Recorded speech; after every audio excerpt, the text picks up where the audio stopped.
Hello everyone. Today we learn a comparative study of serial communication interface.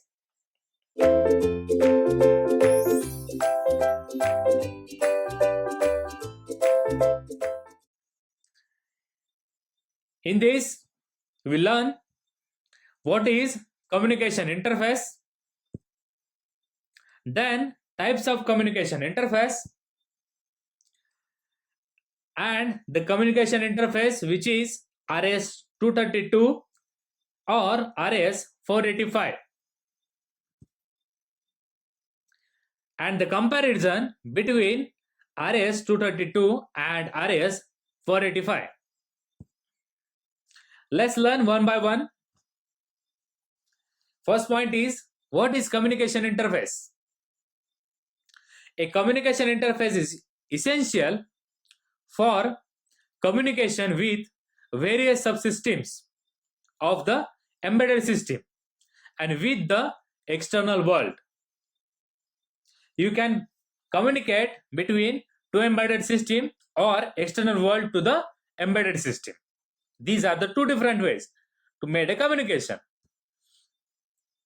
The communication interface can be viewed on a two different perspectives, namely device or board level communication interface.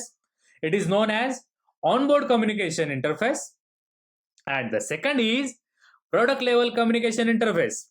It is also known as external communication interface. Onboard communication, a communication is done between two boards, and external communication between two different environment and the board.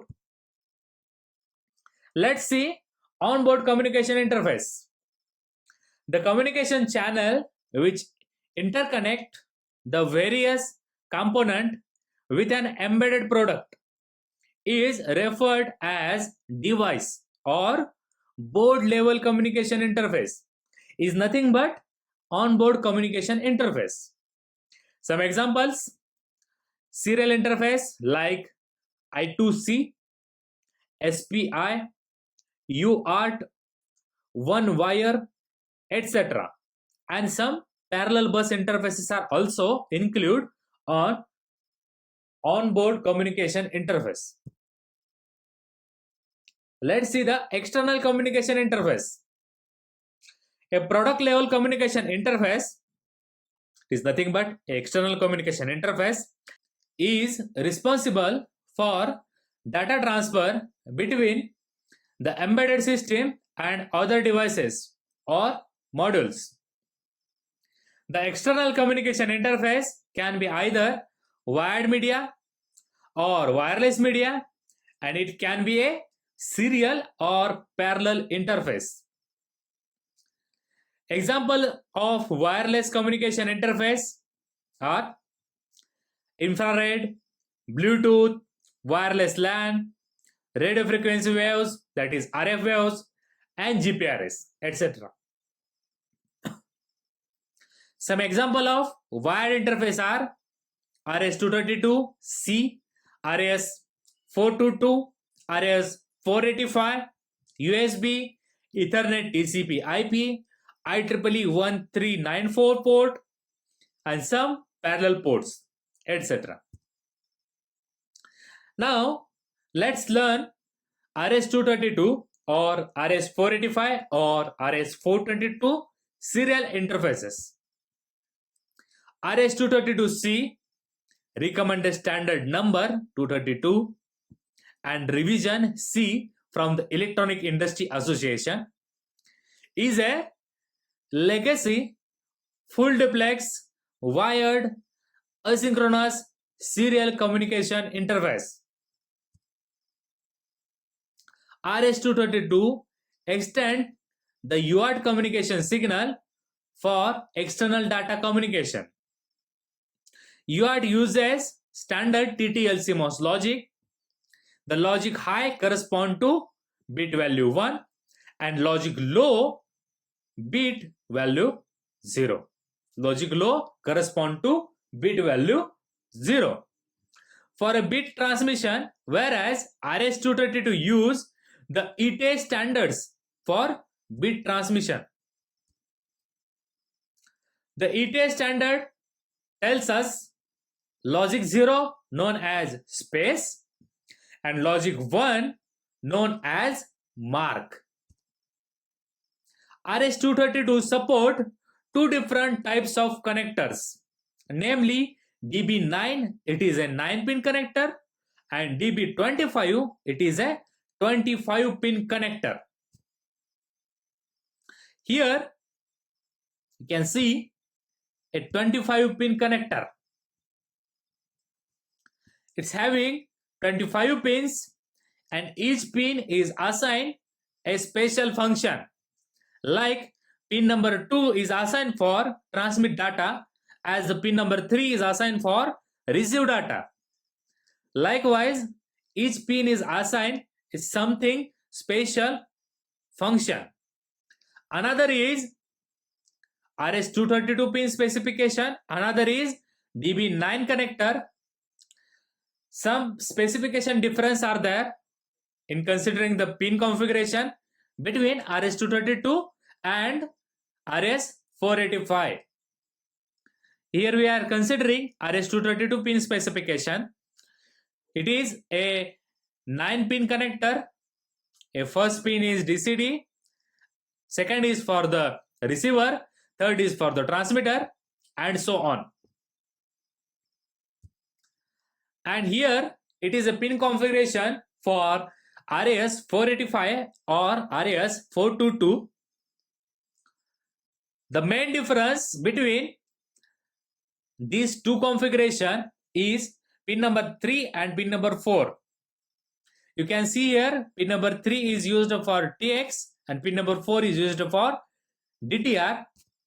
But in 485, pin number 3 is RTS minus and pin number 4 is RTS plus.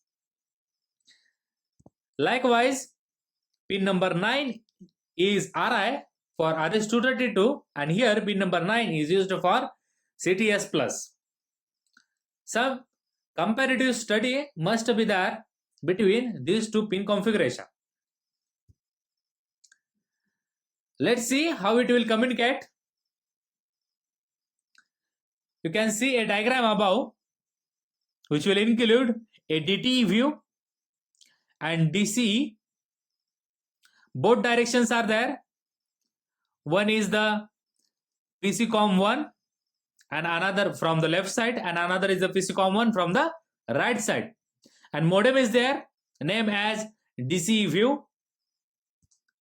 And between a communication model is a telephone line.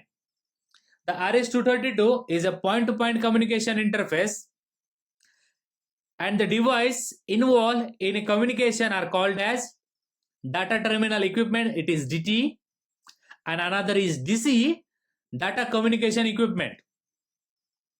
If no data flow control is required, only TXD and RSD signal lines and ground line are required for data transmission and reception. Means what? If no data flow control is there, only two signal pins are used, which is TX, RX and ground pin. If you look carefully, you can find the DT, TX of DT is connected to the RX of DC and RX of DT is connected to the TX of DCE. RX is connected to TX and TX is connected to the RX. Like that way, interconnection is done. But if hardware data flow is required for a serial transmission, various control signal lines of the RS-232 connections are used appropriately. And which are these? The request to send RST is used and clear to send. Request to send, which will tell us it will request to the sender to send. clear to send, it will send a signal to clear.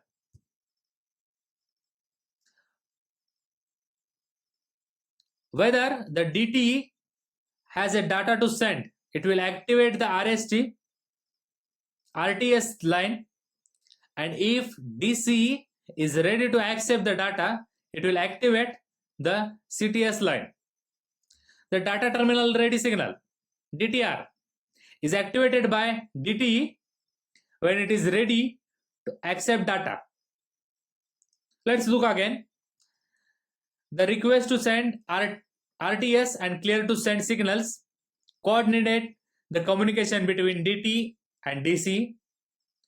Whenever DT has a data to send, it activate the RTS line. If the DC is ready to accept the data, it will activate the CTS line. Like that way, the data terminal ready signal is activated by DT when it is ready to accept data. The data set ready DSR is activated by DCE when it is ready to establish a communication link. DTR should be in activated state before the activation of DSR. The data carrier detect DCD is used by the DCE to indicate the DTE that a good signal is being received. And the ring indicator is a modem specific signal line for indicating an incoming call on the cell phone line. As per the EIA standard, RS-232C support baud rates up to 20 kbps. Upper limit is 19.2 kbps. The commonly used baud rates by devices are 300 bps, 1200 bps, 2400 bps, 9600 bps, 11.52 kbps, and 19.2 kbps. The maximum operating distance is 50 feet at the highest supported baud rate. The RS-232 uses single-ended data transfer and which will only support point-to-point communication, not suitable for point-to-multi-point communication. Embedded devices contain UART for serial communication and they generate signal level conforming to TTL or CMOS logic. A level translator IC like MAX232 for maximum dull loss semiconductor is used for converting the signal lines from the UART to RS-232 signal lines for communication. On the receiving side, the received data is converted back to digital logic level by a converter IC. A converter chip contains converters for both transmitter and receiver. Compare RS-232 and RS-485. If you're considering a line configuration, RS-232 is single-ended while RS-485 is differential. Mode of operation is full duplex for RS-232 and half duplex is for RS-485. Maximum length of cable is 50 feet for RS-232 and for RS-485 it is 400 feet. Maximum data rate is 20 kbps for RS-232 and 10 mbps for RS-485. Typical logic levels are +5, ±5 to ±15, where in RS-485 it is ±1.5 to ±6 volt. Minimum receiver input impedance is 3 volt to 7 kilo ohm, where RS-485 it is 12 kilo ohm. Receiver sensitivity is ±3 volt, where in RS-485 it is plus minus 200 millivolt. Let's summarize what we learned today. We learn what is the communication interface, types of communication interface, which include RS-232 and RS-485, and the comparison between RS-232 and RS-485. Thank you very much.